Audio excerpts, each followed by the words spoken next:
Hi guys, it's Annika here. I'm a student leader and an intern for Overflow, and I'm just so excited to get to be with you guys today for a few minutes. So today I'll be talking out of Ruth 121. But before we get into that, I just want to give some context on Ruth and Ruth 1 so that we can really understand the verse that I'll be talking about. So, the Book of Ruth is a small book in the Old Testament. It only has 4 chapters, and it follows the story of Ruth and her mother-in-law, Naomi. So at the beginning of the book, we have Naomi and her husband, and there's a famine where they're living in Israel. So they say, okay, we're going to move to Moab, to a pagan land. So they pick up their lives, and they move with their 2 sons. And once they get to Moab, they find prosperity and life is really good, and Naomi's 2 sons meet women there and they get married, and then tragedy strikes, and Naomi's husband dies and her 2 sons die, and Naomi's left with her 2 daughters-in-law in this pagan land.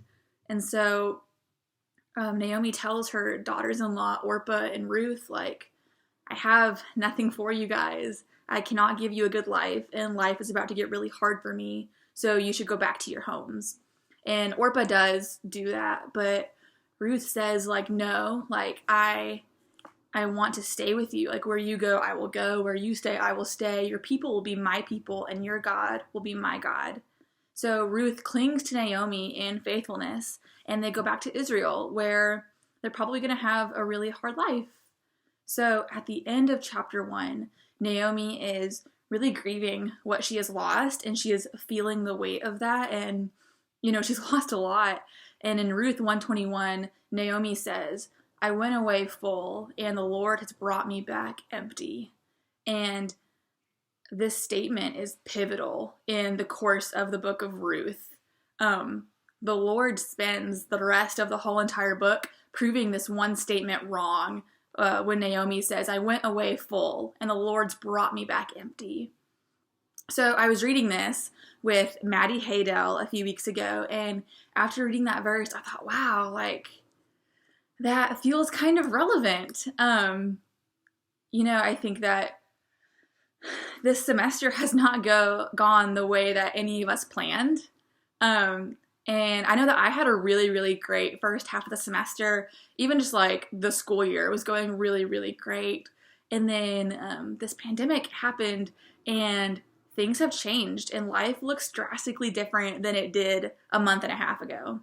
So I think it is really tempting for me to think wow, I went away full. I was full. Things were great, and the Lord has brought me back empty. But I am really encouraged by the storyline of Ruth.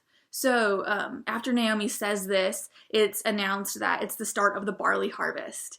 And that itself is such a sign of hope for this land that's been in a famine. Right after Naomi says that she is empty, the Lord starts the barley harvest, and that's the first sign of hope.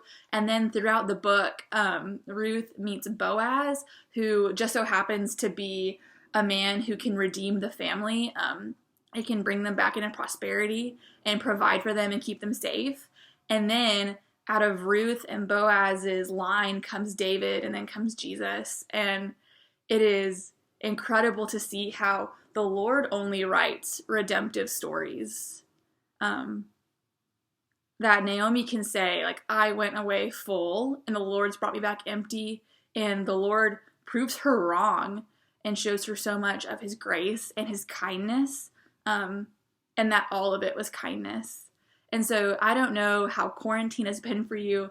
I don't know if you're struggling and if things are really hard and you're grieving what you've lost, or if this has been honestly good, but we have all lost something, and life looks different for all of us. But we can bank on the Lord's character. We can bank on his sovereignty, that everything has happened exactly how it was supposed to, that his plan is good and it's been made in his wisdom, and that the best is yet to come, and we do not know what the Lord is doing here. So be encouraged today that the Lord's going to redeem this time, and that all things are working for your good and his glory. Have a great day.